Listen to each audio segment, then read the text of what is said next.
Assalomu alaykum azizlarim. Yangi Istanbul 2026 vlogiga xush kelibsiz. Azizlarim, agar sizga vlogim yoqgan bo'lsa, sahifamga qiziqish uyg'ongan bo'lsa, albatta menga obuna bo'ling va kanalimni va bu videoni yaqinlaringizga, Turkiyani, umuman turk seriallarini yaxshi ko'radigan dugonalaringizga, opa-singillaringizga, yaqinlaringizga jo'natib qo'yishingizni iltimos qilib qolaman. Kanalimni kengaytirish, rivojlanishi uchun sizni yordamingiz albatta menga kerak bo'ladi.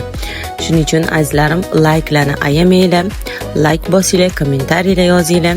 Xudo xohlasa bu vlogimni ikkinchi qismi обязательно keladi, ya'ni qo'yaman, ko'rasizlar. Uzun video bo'lib ketayotgani uchun ikkiga bo'lib qo'yishga qaror qildim. Hozir esa marhamat tomosha qiling.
Assalomu alaykum azizlarim. Quyoshli Istanbuldan bugun mana sizlarni aylantirishga chiqdim. Menga yoqadigan zdaniyani sizlarga ko'rsatib keldi. Bu Koç Holding kompaniyasi sotib olgan, Koç Holding kompaniyasi boshqaradigan Yapı Kredit bankasining binosi hozirgi zamonda. Faqat mana oldin Karaköy Palas degan otel bo'lgan ekan, даже Halkbank ham bo'lgan ekan, izi turibdi. Что только не было, чего только не было. Tepada istidan ko'rasizlar, ko'pdan Bizantiya davridan qolgan granitlardan qilingan bo'lishi mumkin. Yana bitta menga yoqadigan zdaniya mana shu bo'ladi. Bu otel juda ham chiroyli. Hozir sizlarga agar mana ora ko'chalarni ham aylaninglar, agar kelsanglar. Mana ichiga kirgizadimi yo'qmi bilmayman. Yaxshi so'rab ko'raman agar mayli desa. Videoga olaman uchun. Mana ichkarini videoga olishga ruxsat oldim. Sizlarga ichkarisini ko'rsataman. Вот такая вот красота. Вот.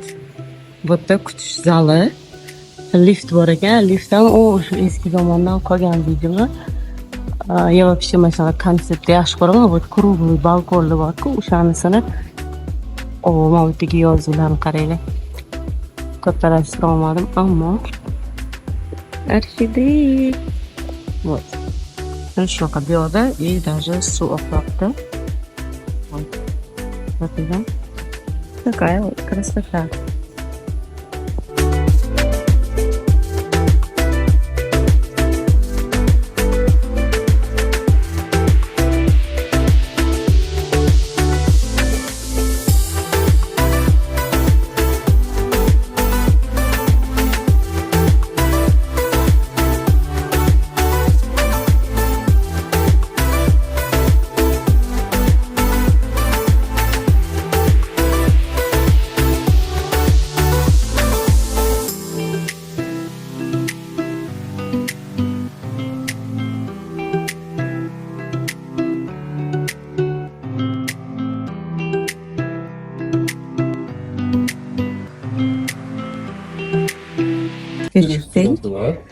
Mana restoranligi bor ekan.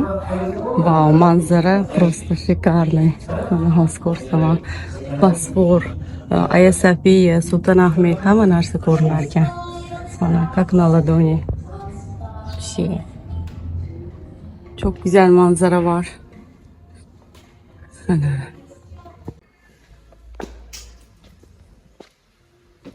Yani hozir yana yuqorisi bor ekan. Hozir chiqib yog'ini ham ko'rsataman. Bu 5 yulduzli otel bo'lgan ekan. Otel ekan. Oldin o'zi kasalxona bo'lgan ekan Osmonli davrida.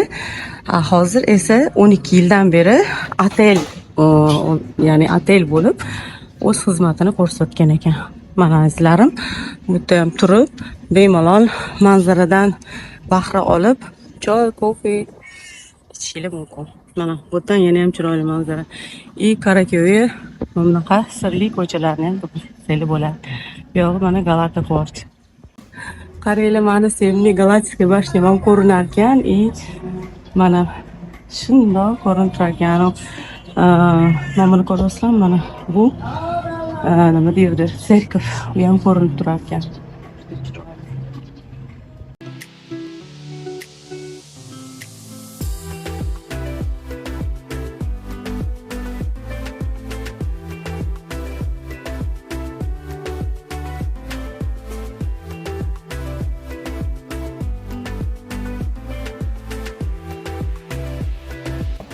Azizlarim, bu mana yana bitta sirli ko'chalardan bittasi. Karako'yning sirli ko'chalaridan bittasi. Chunki ko'rasizlar, boshlagan cho'tdan chiqsanglar bo'ladi. Ikki taraflama tarixiy binolar sizlarni kutib oladi.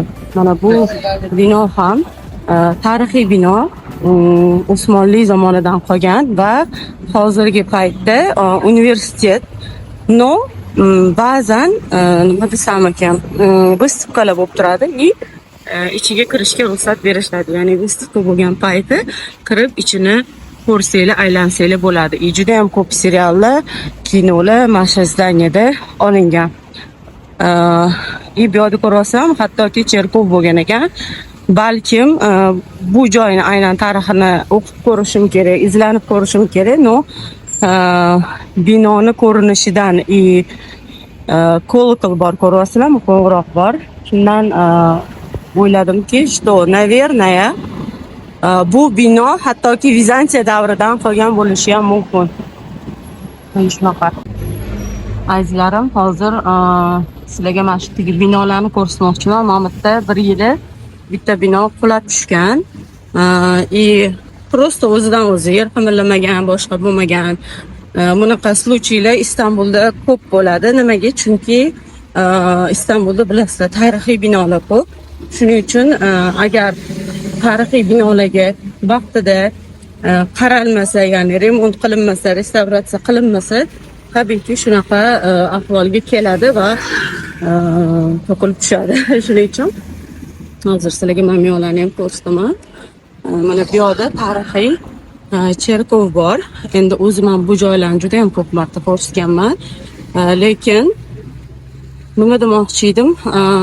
Men bitta YouTube kanalim bor edi. O'sha yerda nima deydi, vloglar qo'yardim.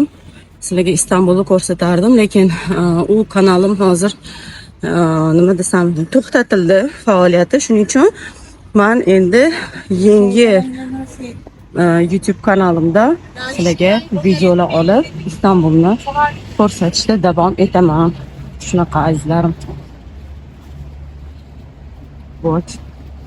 Biz hozir sizlar bilan Karako'ydamiz va Vizantiya davridan qolgan mana shu cherkovni yonidan o'tyapmiz. Bu cherkov ichiga hech ham kirmaganman.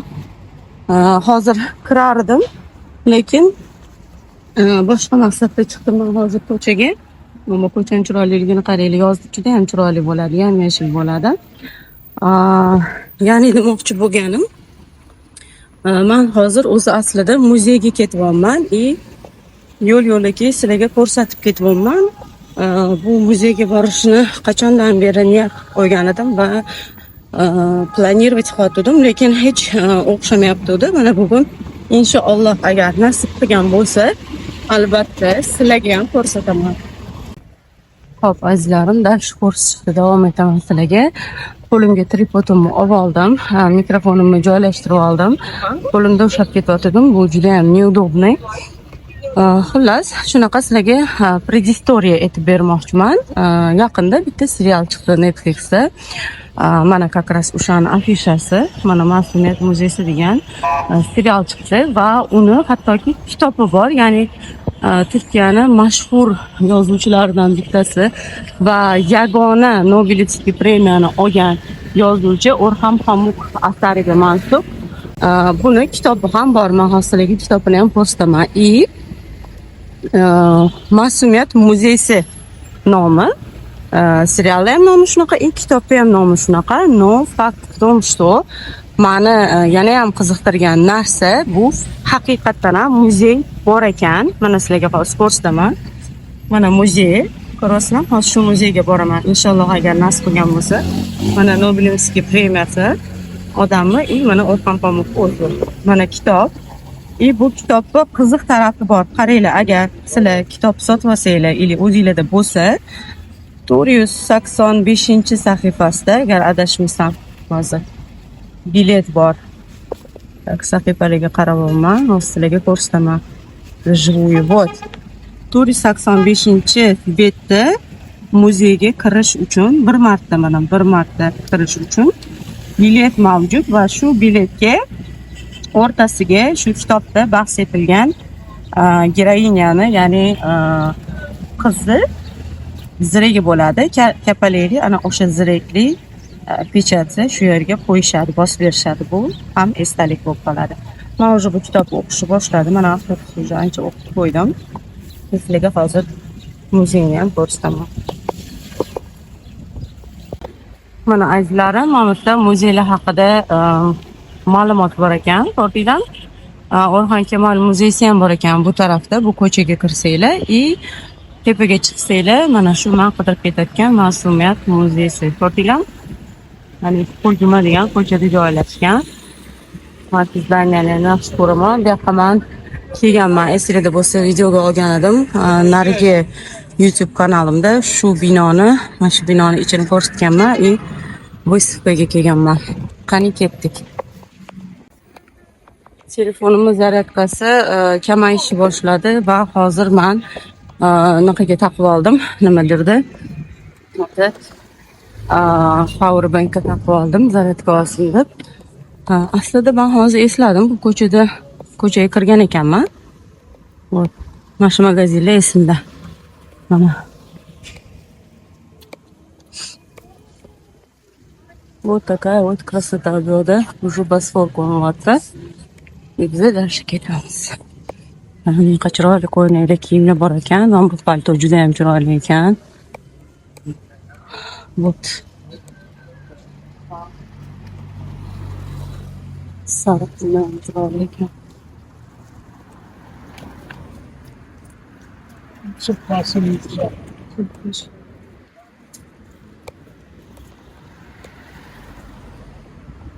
Ama New York'taki binalarga o'xshar ekan.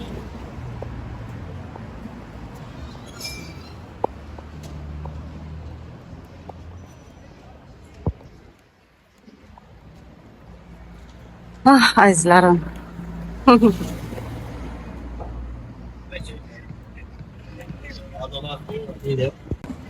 Mani nozik joyim, nozik tarafim kitoblar va aynan eski kitoblar, anaqa tarixiy narsalar.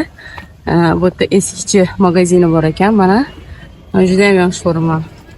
Shunaqa narsalarni tarixni yaxshi ko'rganim uchun естественно. Juda ham noyob narsalar bor ekan. Azizlarim, bu joyni esladim. Haqiqatan ham necha marta, bir marta emas, bir necha marta kelganman bu yerga. Shunaqa tarixiy joy bor. Ichkarida kafe bor, davlat kafesi bor, arzon qimmat emas. Mana bu yerda simitlarni ko'rasizlar. Ya'ni tarixiy simitchi bor bu yerda. Mana свежий simit olib yesanglar bo'ladi. Mana shunaqa tarixiy simitchi ko'rdinglarmi? Tak, dальше ketdik. Aytib o'tganimdek, narigi profilimda ko'p marta ko'rsatganman, ya'ni narigi YouTube kanalimda bu joylarni aylanganman, ko'rsatganman, lekin hozir qanaqadir umuman boshqacha ko'z bilan ko'ryapman, как будто xuddi yangi kelgandek, yana bundan birinchi marta kelgandek bo'lyapman, chunki bunaqa yangicha chiroyli kafelar, qanaqadir tandir bor ekan ichkarida, ko'rdinglar? Bu ham ataylab bunaqa magazinlar, butiklar ochilibdi. Поэтому qanaqadir ko'zimga уже boshqacha ko'rinyapti. Mana haqiqiy Turkiya qirlarni osib qo'yishgan. Yana o'zimizda o'zbekcha ornamentlar. Dальше tepaga chiqamiz. Men hattoki shu serialni ko'rganimda, o'sha binoni ko'rganimda o'zimga o'zim aytgan edim. Men точный bu joyni bilaman. Ko'zimga juda ham issiq ko'ryapti, tanish ko'ryapti bu joy. Ya'ni borsam o'sha yerga сразу же bilaman, anglab yetaman, shu yerga kelgan edim deb degan edim. Haqiqatda shunaqa bo'ldi. Mana bu yerda hozir Turkiyada, Istanbulda, umuman Turkiyaning hamma joyida shunaqa udobstvo qilib qo'yishadiki, hozir mashina o'tib ketsin, har qadamda, ya'ni sizlar adashib qolishinglar qiyin, ya'ni adashmaysiz. Nima uchun? Chunki mana bunaqa qilib hamma joyga yozib qo'yishadi. Mana уже muzeyga keldik. O'ylayapman, что hamma mana shu ketayotganlar hammasi o'sha yoqqa ketyapti. Вот. Hattoki ko'rdimki, что juda ham kilometrovый o'chirtlar bor edi. Mana hamma o'sha yerdan kelyapti.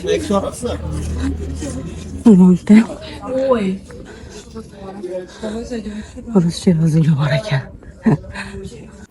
Azizlarim, vlogimning ikkinchi qismida ko'rishguncha xayr, Allohga omonat bo'ling.